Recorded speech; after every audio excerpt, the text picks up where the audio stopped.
Quería, antes de entrar en lo que va a ser uno de los temas estrellas actualmente en la investigación sobre el VIH, el conseguir una curación, ponerlo un poco en el contexto. Y luego entonces hay por una parte un contexto histórico, que es el de los 35 años que llevamos desde que se descubrió el virus del SIDA en el Instituto Pasteur, y en el cual hemos tenido pues, una línea del tiempo en la cual hemos pasado por, yo creo, tres grandes periodos. Un primer quinquenio que fue brillante, de descubrimiento del virus, su caracterización, y también el primer antirretroviral, que fue el ácido timidina, el AZT.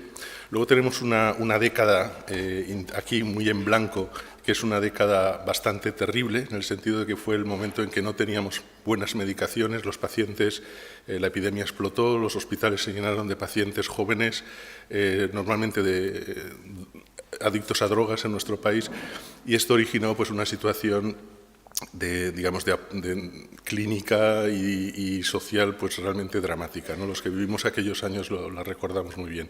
Y luego en el año 1996 cambia todo, porque se descubren los inhibidores de proteasa, aparece la triple terapia, un poco primitiva, según la vemos hoy, pero que fue muy eficaz para conseguir aumentar la supervivencia de nuestros pacientes, y entramos en esa tercera época que con el año 2007 yo creo que culmina con la aparición de nuevos fármacos, inhibidores de integrasa, los inhibidores de entrada, las nuevas generaciones de antirretrovirales, y entonces actualmente hoy podemos decir que el VIH es una enfermedad crónica, que hemos llegado al ideal, que era la hipertensión, que era el tratamiento con una pastilla diaria y sin apenas efectos secundarios, ¿no? Entonces, bueno, cuando uno vuelve la vista atrás ve como esas olas, ¿no?, de investigadores que hemos ido siempre un poco a la base de esos avances, de alguna manera. Primero los pocos retrovirólogos que existían, luego los inmunólogos, luego los biólogos moleculares y por fin la investigación clínica. La investigación sobre el VIH y en general el tratamiento de la epidemia es un paradigma de cómo una sociedad avanzada puede enfrentar la aparición de una nueva infección, una nueva infección emergente como fue el VIH. Y en ese contexto, digamos, sí hemos designado ese diseño perfecto, que es ese trípode entre la industria farmacéutica, la investigación académica y, muy importante, la participación y la implicación de los grupos sociales implicados, ¿no?, las asociaciones de pacientes y sus familiares. Frente a esta historia de éxito, que puede ser un poco triunfalista, pues también es la historia de un fracaso. A pesar de conocer cómo se transmite, de conocer el virus, de conocer cómo impedir la transmisión, de tener buenos tratamientos, la epidemia sigue aumentando en todo el mundo, y en algunos países como los de África subsahariana hasta el 20% de la población adulta está infectada por el VIH, ¿no? Entonces esto es algo de lo que no podemos presumir porque no debería haber sido así. ¿Cómo abordamos la desaparición de la epidemia? O sea, como con polio, o sea, ese es el objetivo. Tenemos varios métodos. Algo que contribuiría mucho es una vacuna preventiva, pero desgraciadamente creo que pasará todavía mucho tiempo hasta que tengamos una vacuna eficaz que nos permita una vacunación masiva de la población. Tenemos las estrategias de tratamiento, diagnosticar, tratar inmediatamente y mantener el tratamiento. Es lo que se llama la estrategia 90-90-90. 90% diagnósticos, 90% tratados, 90% de pacientes con carga viral indetectable. Sabemos que eso es capaz de curvar la epidemia, es decir, de disminuir el número de nuevos casos, que es lo que nos interesa en estos momentos. Pero lo que también es verdad es que aquellos pacientes que están infectados ya lo van a estar infectados para toda la vida, ¿no? Y entonces el otro gran desafío que podría disminuir realmente la epidemia es una estrategia de curación, y eso es a lo que me voy a referir. ¿Cómo contemplamos que se puede curar la infección por VIH? El segundo contexto es virológico, y os explico un poco la idea. Si vosotros pensáis en el número de infecciones víricas agudas y el número de infecciones víricas crónicas, y es una pregunta que siempre hago a mis alumnos, el número de infecciones víricas crónicas es relativamente escaso, ¿sí? Y sobre todo que produzcan patología. ¿Por qué? Porque para un virus, y esto lo veremos, establecerse en el organismo de una manera crónica es una tarea muy complicada. Tenemos muchas infecciones agudas, afortunadamente la mayoría banales, algunas letales, pero esa estrategia es una mala estrategia, porque el virus mata al hospedador y no se produce la transmisión. El ejemplo clásico sería la infección por ébola o por otros filovirus. Entonces, para mantener una infección crónica, cualquier virus solo tiene dos posibilidades, ¿no? La primera posibilidad es replicar de manera continuada, que es lo que está representado en la figura, y el paradigma es el virus de la hepatitis C, un virus que replica de una manera muy agresiva, con altos niveles de viremia, que infecta continuamente tejidos, pero que no destruye el tejido hepático en este caso, sino que lo va destruyendo de una manera muy progresiva. Esta es una estrategia. Sin embargo, la mayoría de virus utilizan otra estrategia, y es lo que llamamos la estrategia de la persistencia. Entonces, la persistencia es que los virus adquieren una forma molecular que les va a permitir establecerse en nuestras células al abrigo del sistema inmunológico, del reconocimiento inmunológico, y mantenerse mientras la célula vive. Y hay células en nuestro organismo que viven prácticamente toda nuestra vida. Entonces, esa segunda estrategia es la que utilizan una gran cantidad de virus. Todos son virus DNA, como son pues, los herpes, que son el ejemplo perfecto de adaptación evolutiva, virus de papiloma, por ejemplo, virus de la hepatitis B, un virus muy extraño, y el VIH, que es el único que no es un virus DNA, sino es un virus RNA, pero que en su ciclo, como sabéis, pasa por una fase de DNA. Todos estos virus establecen estructuras de ADN que son estables en la célula, minicromosomas, formas episomales o integración en nuestro genoma. El VIH lo que va a hacer es sintetizar DNA a partir de su ARN e integrarse en nuestro genoma. Y de esa manera es como va a persistir, que es la primera palabra clave, y la segunda es y persiste estableciendo reservorios, ¿no? Esos, formas moleculares de ADN en el núcleo de nuestras células como un gen más y que persistirá mientras la célula siga viva. ¿Cuál es esto tiene implicaciones importantísimas para el tratamiento? ¿Por qué? Porque en el caso de vuestra derecha, del virus que replica de manera continua, si vosotros cortáis la replicación durante un número limitado de semanas, el virus ya no puede infectar nuevas células y como no tiene un reservorio de DNA, la infección va a desaparecer. Y es el caso de la hepatitis C, en que con muy pocas semanas de tratamiento lavamos y curamos. En cambio, en el otro lado, en el lado de vuestra izquierda, es mucho más complicado, porque esas formas de DNA son inatacables con las terapias que por hoy tenemos. Y por eso, como decíamos en virología, que es un adagio un poco cínico, el amor es para siempre, el amor no sabemos si es para siempre, pero el herpes seguro que sí, ¿no? Entonces, el escenario es este. En los virus, como el virus de la hepatitis C, tratamos durante unas pocas semanas, suspendemos el tratamiento y no hay repunte del virus. Hemos curado al paciente. En el caso del VIH, paramos el tratamiento y hay un repunte del virus, aunque el paciente lleve 10, 12 años tratado sin carga viral detectable, el virus volverá a salir.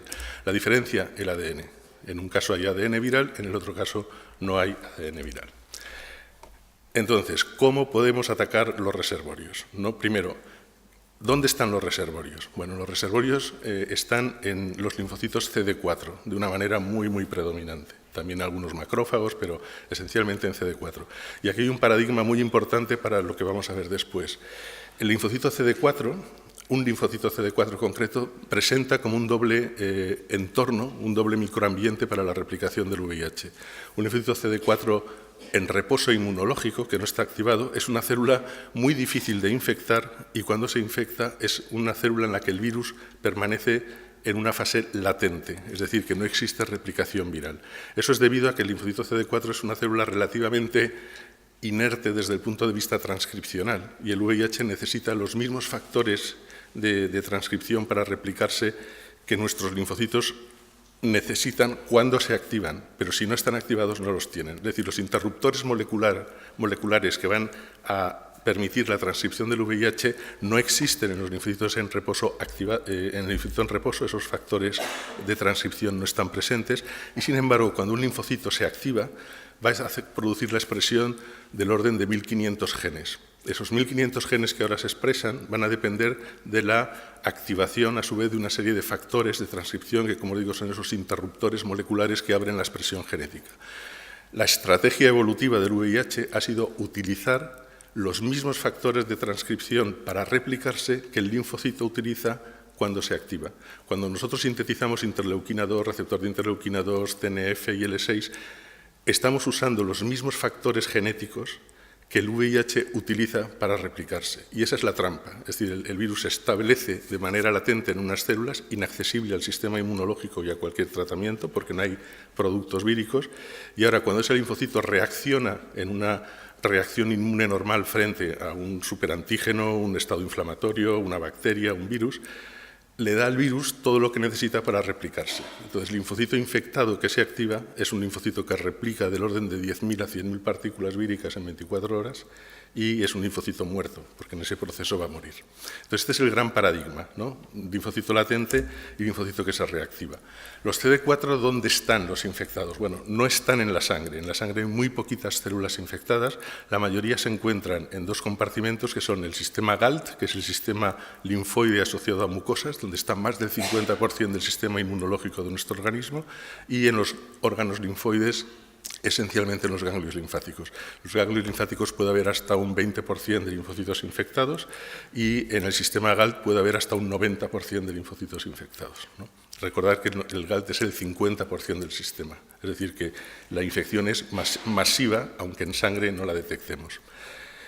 Ya sabemos dónde está el reservorio. ¿Cuál es la estabilidad del reservorio? Bueno, la estabilidad del reservorio es extrañamente estable, ¿no? Es decir, los reservorios, cuando nosotros tratamos a un paciente, la carga viral va a disminuir entre 8 o 16 semanas, los reservorios no disminuyen. El DNA se mantiene con una recta estable cuya vida media es por lo menos 70 años, es decir, es un reservorio de por vida. ¿Cómo podemos diagnosticar o cómo podemos cuantificar el reservorio? Sabéis que en la infección la replicación la cuantificamos por la medida de carga viral, que es una medida muy eficaz y sencilla, pero los reservorios, ¿cómo los podemos cuantificar? Este es el primer gran problema que tenemos. Hemos dicho que el reservorio es ADN, entonces tendremos que cuantificar el ADN viral que hay en las células. Podemos hacer, no me extiendo en esto, un ADN integrado, no integrado, pero en la práctica cuantificar el ADN viral es una buena medida del reservorio. Idealmente lo tendríamos que hacer en ganglio o en tubo digestivo, pero como estas zonas no son accesibles, en la rutina vamos a tener que hacerlo en sangre. Entonces, por una parte tenemos la medida de DNA, que es lo que nos da la medida del reservorio. Hay otra medida, que es una medida clásica, que es el cultivo del virus, y hacer un cultivo cuantitativo. Es decir, si yo cojo 1 millón de linfocitos CD4 e intento aislar el virus y lo aíslo. Ahora cojo 100.000, intento aislar el virus y lo aíslo. Ahora cojo 10.000, intento aislar el virus y no lo aíslo. ¿Qué quiere decir? Que la frecuencia de infección está entre 1 en 100.000 y 1 en 10.000. ¿Vale? Es hacer una dilución y ver dónde se extingue mi capacidad de aislar el virus. Esta es una técnica que hay que hacer en sextuplicado, con un montón de células, hay que sangrar al paciente. Es una técnica que no se puede hacer de rutina, como diagnóstico del reservorio viral. Es una técnica que siempre digo un poco que cuando nosotros la hacíamos en el laboratorio hace muchos años, pues te despedías de la familia, dejabas una foto tuya para que se acordaran y te ibas al laboratorio a hacer la técnica de aislamiento. Pero digamos es el estándar clásico, ¿no? ¿Cuántas células tengo infectadas por millón de CD4? Entonces, cuando de manera sistemática se ha realizado ese estudio, nos hemos encontrado con la siguiente sorpresa. El final de la flecha es el DNA del virus que nosotros medimos en una serie de pacientes. Y aquí al principio, el DNA que podemos aislar. Podemos aislar normalmente, digamos, necesitamos 1 millón de CD4 para poder aislar y, sin embargo, si en esas mismas células medimos el DNA proviral, tendremos entre 300 y 500 copias. Es decir, tenemos 300 veces más de reservorio estimado por DNA que estimado por cultivo. ¿Por qué es esto? Bueno, porque el 90% del reservorio son virus defectivos, son virus que tienen delecciones importantes, codones de terminación, mutaciones que no les permiten ser funcionales. Pero todavía esto no cuadra. Recordad que la diferencia era de 100 veces y tenemos un 10% de secuencias, que serían las que están en rosas, que son secuencias del virus en nuestras células que están perfectas. Y sin embargo, solo somos capaces de cultivar con nuestras técnicas 1 de cada 10 de esas secuencias. Y esto plantea un problema terrible para el seguimiento, por ejemplo, de ensayos clínicos, en que la diana es disminuir el DNA proviral. ¿Por qué? Porque tenemos dos escenarios, ¿no? Es que podemos no detectar DNA proviral y el paciente no estar curado. ¿Por qué? Porque la sangre es un mal espejo de la carga viral, de la carga proviral. Entonces puede no haber DNA en sangre, pero haber células infectadas en intestino o en ganglio, ¿no? Que tiene una compartimentalización importante. Pero tenemos el otro escenario, y es que podemos detectar ADN y el paciente estar curado, porque lo que detectamos es el DNA basura o el DNA que no es capaz de multiplicarse.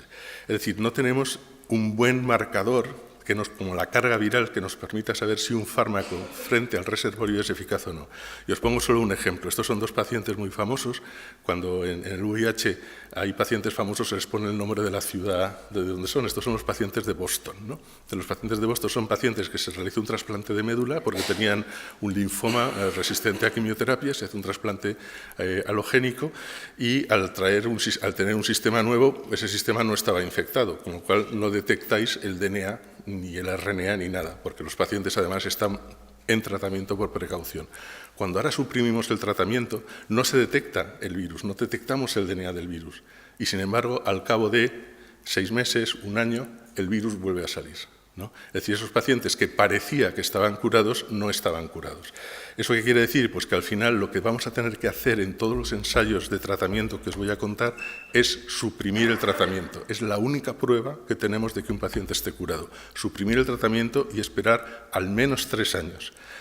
Os recuerda un poco lo que pasa en cáncer, ¿verdad? O sea, que tienes una remisión completa, aparente, paras el tratamiento y hay pacientes que recaen, ¿no? Al cabo de 1 año, por ejemplo, puede haber recaídas. Entonces, un poco el mismo escenario. ¿Cómo abordamos el tratamiento de los reservorios? Pues hay 5 grandes estrategias. La primera es la intensificación de tratamiento, es decir, bueno, quizás es que el tratamiento que utilizamos con 3 fármacos no es lo suficientemente eficaz. Entonces vamos a añadir más fármacos. ¿Por qué? Porque quizás ese reservorio tan estable quiere decir que hay células que siguen replicando y produciendo virus a pesar del tratamiento. Aunque nosotros no lo veamos en sangre, sí podría estar. De hecho, si hacéis técnicas ultrasensibles de detección del virus en sangre, siempre lo encontráis. En los pacientes que tenemos suprimidos por debajo de 20 copias, que es lo que da el umbral de detección de nuestros test diagnósticos en la clínica, podemos detectar hasta 1 copia, ¿no? En muchos de ellos, 1 a 3 copias. Eso quiere decir que hay lo que se llama una replicación viral persistente. Estos ensayos han hecho muchos y ninguno ha dado ningún resultado. Es decir, 3 es igual de eficaz que 4, es igual de eficaz que 5, ¿no? Es decir, que el tratamiento antirretroviral realmente está consiguiendo sus objetivos. El factor más sensible que nos indica que esto es cierto es que no hay evolución del virus. Es decir, es un virus que, como sabéis, tiene una tasa de mutación muy elevada. Si vosotros le dejáis replicar, aunque sea a un nivel muy, muy, muy bajo, va a haber nuevas variantes que salen, ¿no? Entonces, ahora nosotros podemos secuenciar, digamos, 10.000 virus de un paciente en un momento dado, en el mes de enero. Está en tratamiento. Si en el mes de marzo hay un pequeño residuo de virus que sigue replicando, en el mes de marzo, al secuenciar 10.000 virus, tendremos algunos que serán diferentes de los del mes de enero. No es lo que ocurre, los virus son exactamente iguales y eso lo que nos está indicando es que no existe una replicación viral persistente en los pacientes en tratamiento antirretroviral. Es decir, intensificación de tratamiento se descarta porque no es la mejor opción. En lo que más se trabajó desde el inicio es en la activación de los reservorios. La idea es la siguiente. Nosotros tenemos al virus acantonado en esos reservorios, que son el DNA proviral de las células. Lo que vamos a hacer es sacarlo de ahí. ¿Cómo lo sacamos de ahí? Activando las células. Vamos a activar los linfocitos. Si ese linfocito en reposo que os he comentado no replica el virus, pero yo doy un fármaco que induce la replicación de la activación de la célula, a la vez esa célula infectada replicará el virus. Eso es la estrategia que se llama de shock, ¿no? De sacudir a la célula. Y esa la combino con una estrategia de kill, de matar a la célula. Es decir, el linfocito latentemente infectado que escapa a la vigilancia inmunológica, yo lo activo, ahora expresa el virus, expresa los antígenos en su superficie, en el cañón HLA, expresa la envuelta de manera en la membrana celular, y entonces ahora realizo un aumento de la respuesta inmunológica para que los linfocitos que ahora sí van a reconocer a la célula infectada la destruyan. Es la estrategia de shock, sacudir al virus, y kill, matar con una respuesta inmunológica potenciada si la respuesta propia no es suficiente. Aquí lo que es muy importante es saber qué es lo que hemos de conseguir, ¿no? ¿Cuál es el objetivo? En teoría el objetivo es disminuir la carga de proviral o la carga de DNA en al menos 3 logaritmos, ¿no? Los modelos matemáticos predicen que si disminuimos 3 logaritmos en las copias de ADN que hay en nuestras células, tendremos, si suprimimos el tratamiento, un periodo de años en que no necesitaríamos tratamiento, aunque no estemos curados del todo. Es decir, aunque el virus siga ahí, estaría controlado por el sistema inmunológico. Ese es un poco el ideal que perseguimos. ¿Eso qué quiere decir? Que en todos los ensayos, fijaos siempre en cuántos logaritmos cae el DNA del virus. Ese es el parámetro que hay que mirar. ¿Qué fármacos tenemos? ¿Con qué fármacos podemos reactivar el virus? Pues son fármacos que actúan a nivel genético, a nivel epigenético, a nivel transcripcional. Hay fármacos que son la familia de inhibidores de histona de acetilasas. La acetilación de histonas hace que el DNA se coloque en una conformación mucho más relajada, como llamamos, es decir, mucho más abierta, ¿no? Cuando el ADN está muy compactado, la transcripción génica se produce muy mal. Un requisito es que el DNA esté abierto y entonces se puede leer por las polimerasas de RNA.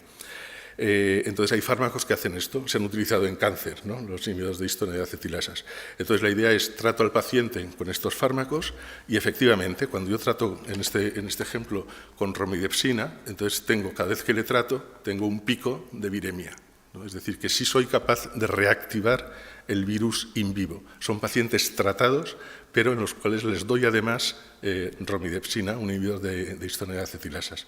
Bien, entonces todos estamos muy contentos, somos capaces de reactivar, tratamos pacientes con estos fármacos y ahora vemos la variación de los niveles de DNA que tenéis aquí. Esa variación, en el mejor de los pacientes, disminuye 0,3 logaritmos.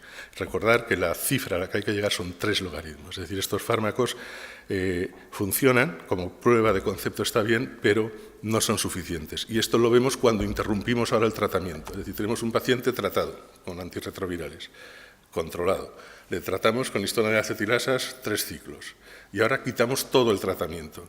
Fijaos cómo repunta la viremia. En apenas una semana, 15 días, todos los pacientes vuelven a tener el virus igual que antes de empezar el tratamiento antirretroviral. Es decir, son fármacos que funcionan, pero que no tienen la potencia suficiente.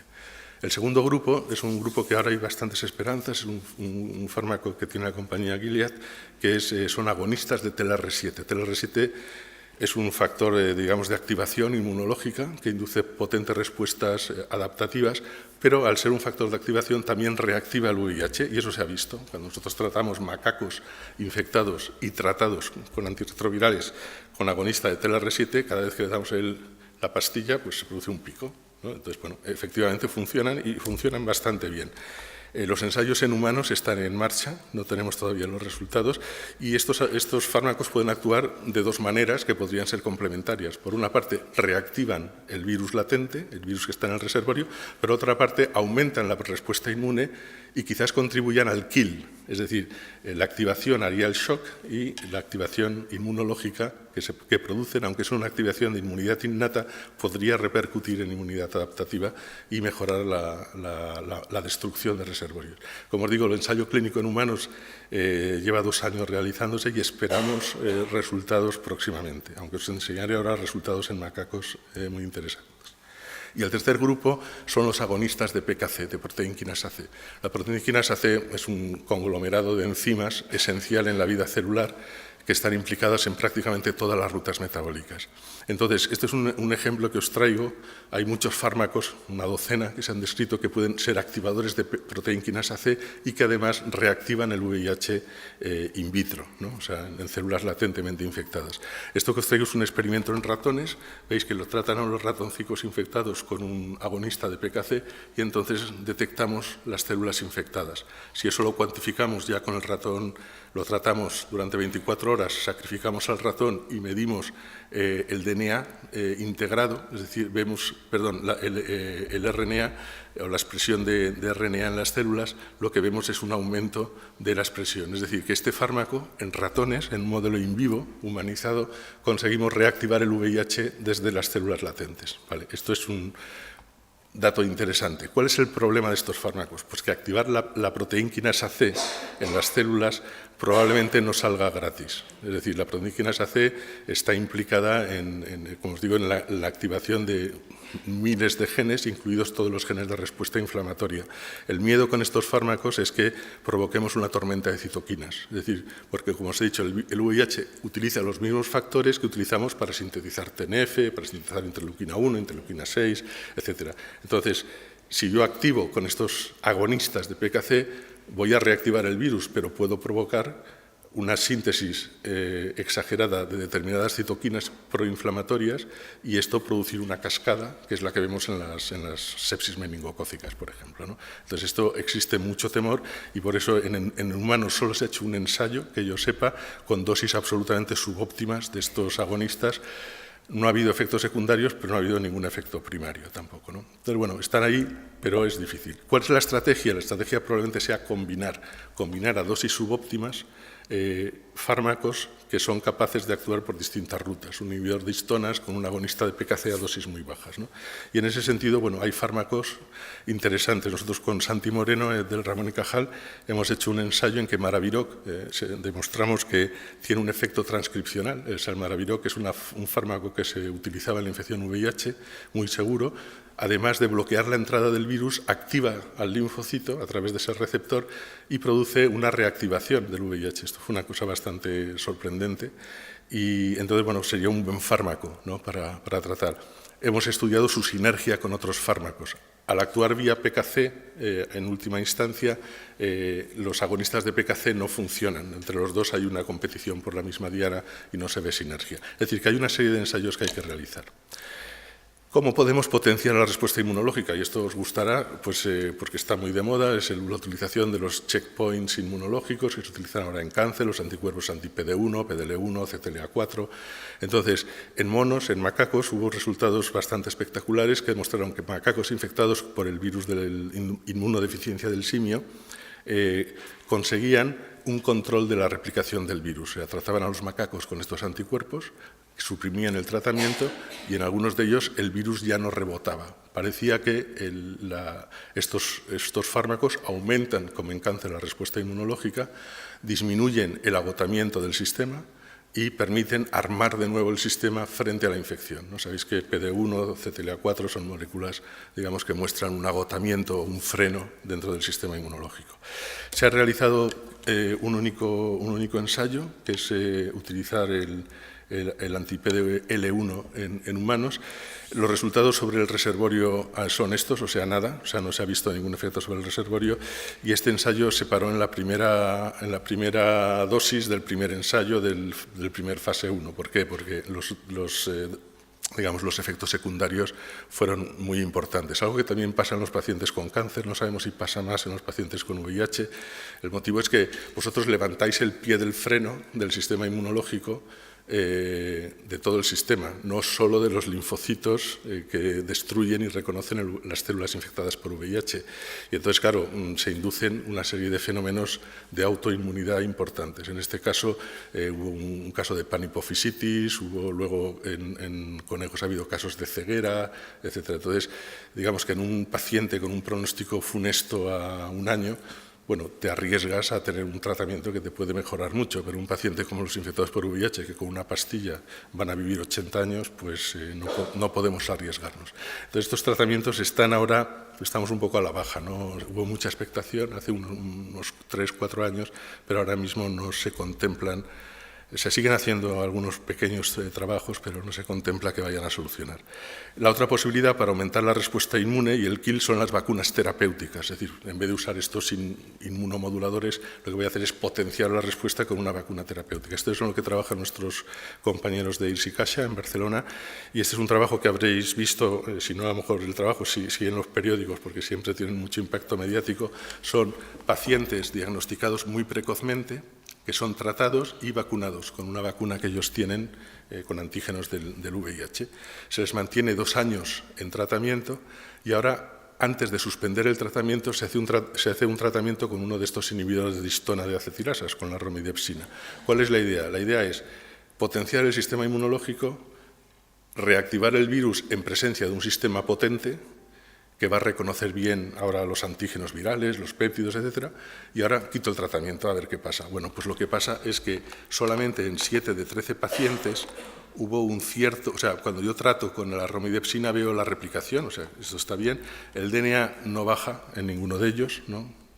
Y cuando se realiza la interrupción de tratamiento, en 8 de 13 el virus repunta exactamente igual que si no hubieran tomado nada, y en 5 de 13, bueno, hay un retraso en el repunte viral, no hay un control perfecto. En 5 de 13 hay, digamos, este repunte tardío. Entonces, bueno, esto es la botella medio llena, medio vacía, ¿no? Por una parte, este ensayo sí demuestra que es posible potenciar el sistema inmunológico con una vacunación terapéutica para controlar parcialmente la replicación, pero no es suficiente, porque si ahora con el tratamiento antirretroviral tengo carga viral indetectable, no me puedo permitir el tener 10.000 copias de carga viral. Y este ensayo ha terminado ya porque los pacientes, a medida que iban repuntando, todos han empezado de nuevo tratamiento.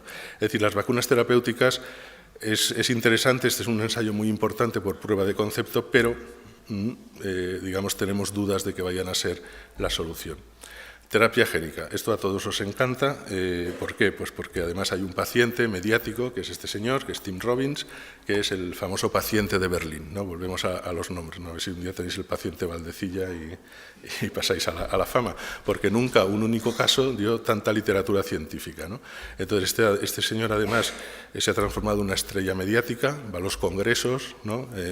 Soy el único que se ha curado, todo el mundo se hace selfies con él, etc. Bueno, entonces, el problema del paciente de Berlín es que es el paciente de Berlín, o sea, no hay otro paciente de Berlín, ¿no? Hoy por hoy. Entonces, sin embargo, es un poco, digamos, lo que siempre nos sacan para decir que es posible curar la infección por VIH, ¿no? Entonces, incluso hemos tenido que oír frases lapidarias de algunos de nuestros sabios, como diciendo, si un perro puede hablar, todos los perros pueden hablar. Hombre, no sé. Primero, ningún perro que yo sepa ha hablado, pero incluso aunque uno hablase, no quiere decir que todos puedan hablar. Entonces, el paciente de Berlín a mí me produce cierto disconfort, porque por una parte es un caso muy interesante, pero es un caso, y se está haciendo de él la extrapolación a una estrategia que, como veréis, es inaccesible al 99,99% de los pacientes. ¿Por qué? El paciente de Berlín fue Tim Robbins, un señor con una doble desgracia, que tuvo una infección VIH y tuvo una leucemia resistente a tratamiento.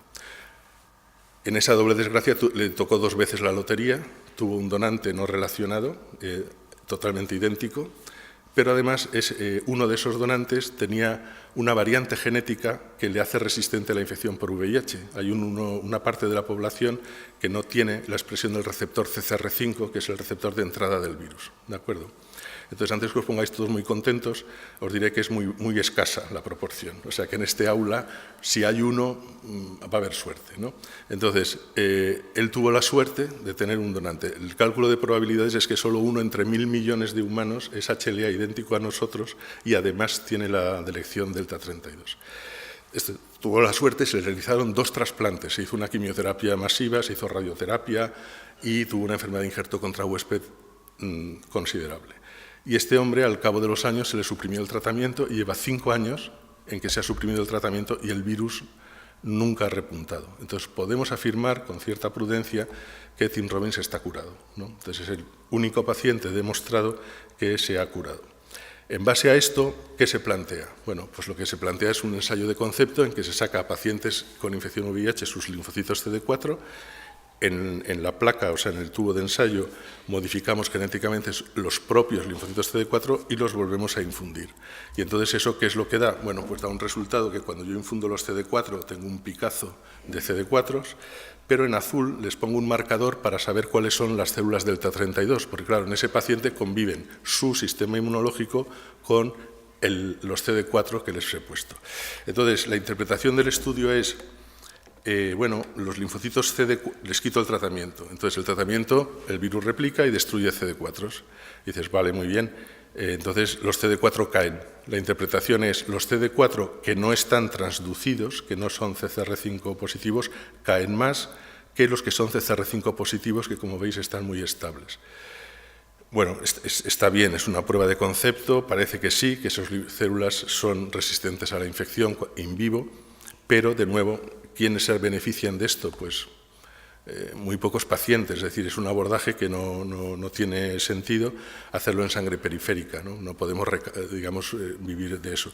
Desgraciadamente, y si queréis lo comentamos luego, el científico chino lo que ha hecho ha sido cargarse este gen en los embriones para, de alguna manera, proteger a esas dos niñas de la infección.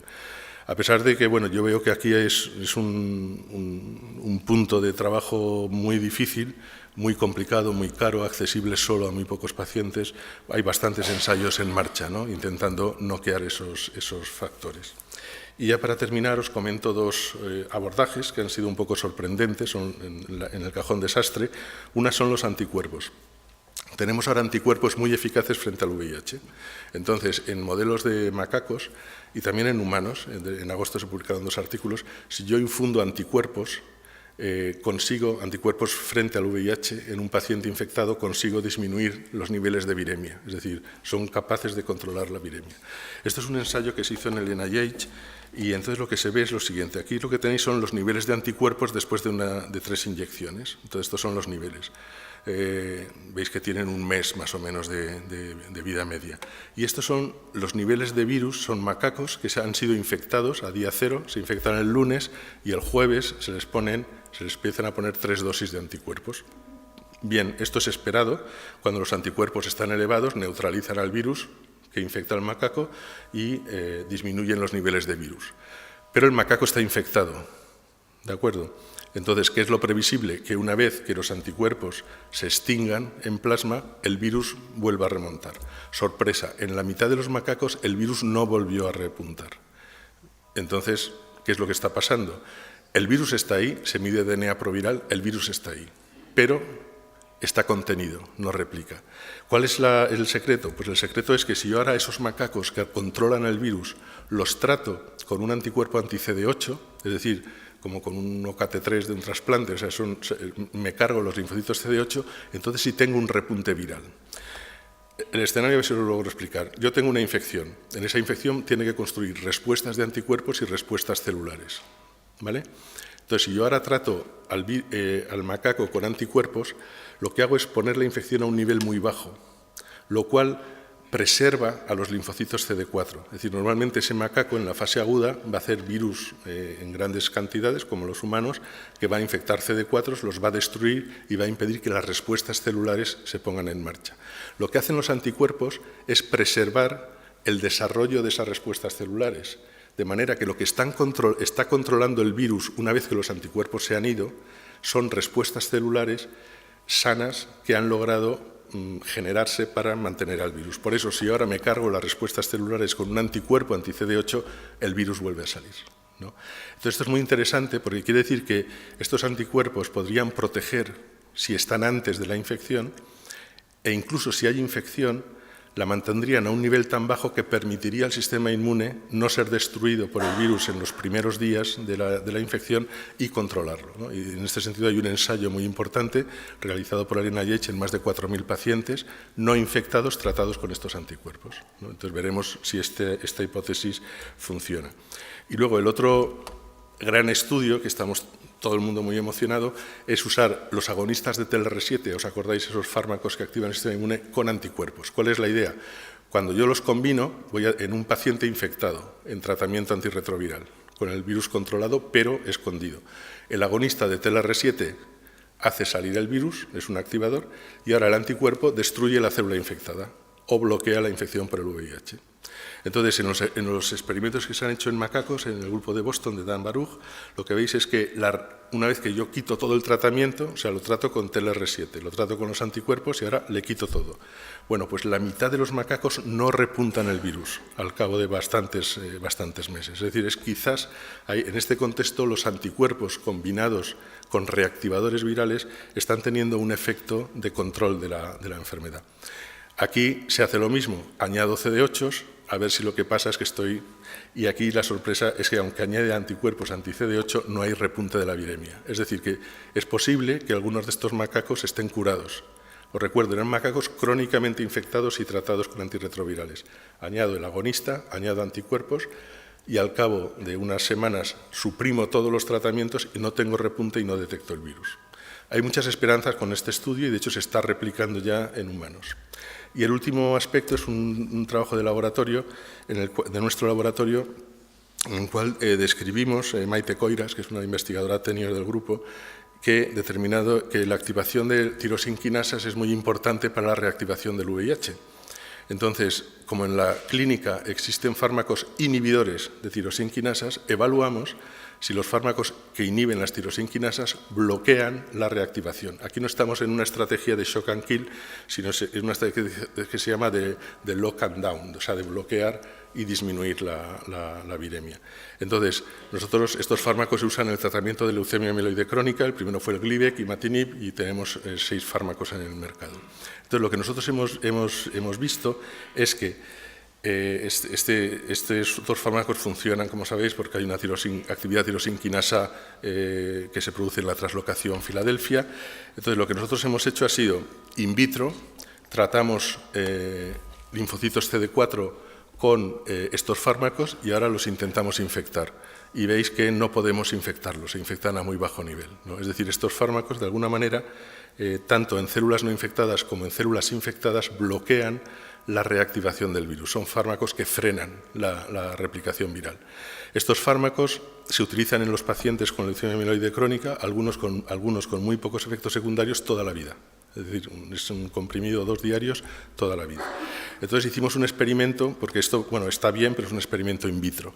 Hicimos un experimento muy interesante, y es que pedimos a pacientes con leucemia mieloide crónica tratados con estos fármacos que nos dieran una muestra de sangre.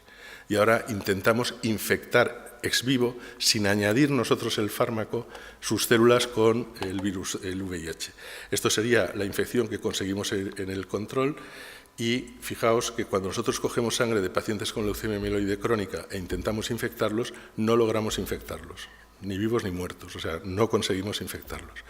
¿Esto qué quiere? Entonces hemos identificado cuáles son los factores que están implicados en esta resistencia a la infección que provocan los inhibidores de tirosinquinasas in vivo. Estamos hablando de efectos en sus linfocitos in vivo. Son efectos múltiples, hay una potenciación inmunológica muy importante de células natural killer, hay una activación de mecanismos de restricción específicos frente al VIH que hacen a las células resistentes a nivel individual al VIH. Entonces es una avenida de tratamiento que nos parece que en el futuro puede ser interesante, y de hecho tenemos 3 ensayos clínicos aprobados para realizar las pruebas de concepto en distintos escenarios. Y entonces con esto termino. Fijaos que de las 5 estrategias, la primera tuvo muchos fans al principio, la segunda es la que se pensó que iba a funcionar mejor, esta hubo un pico cuando salieron un poco todos los inmunocheckpoints reguladores para el cáncer. El paciente de Berlín pues, sigue siendo un paciente mediático, pero al final los resultados más interesantes para el futuro son los 2 últimos que os he contado, que son el uso de anticuerpos y el uso de inhibidores de tirosinquinasas, ¿no? Cosa que no estaba en el pipeline, como dicen, al principio de la historia. Para concluir, la erradicación del VIH será muy difícil, ¿no? Porque es muy difícil atacar estos reservorios.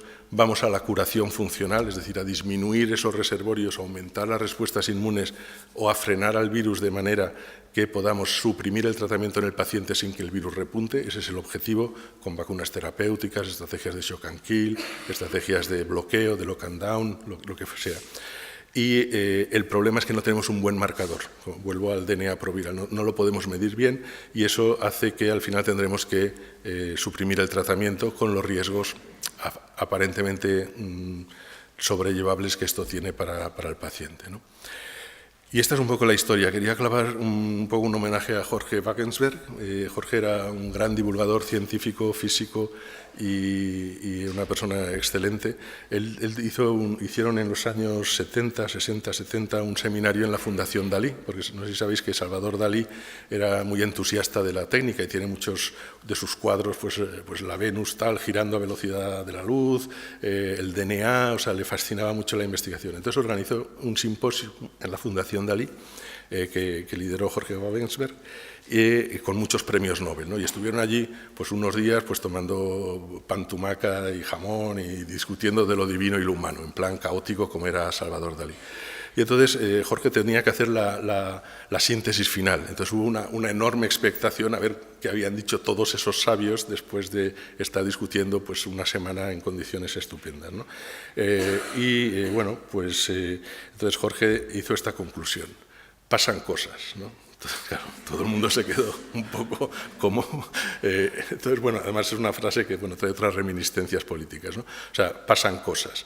Pero es verdad, o sea, pasan cosas y yo creo que sobre todo pasan cosas que no entendemos, ¿no? De todo del escenario que os he contado, al final hay cosas que seguimos sin comprender bien y sobre todo hay tratamientos que pensábamos que iban a funcionar y no han funcionado. Son cosas que han pasado.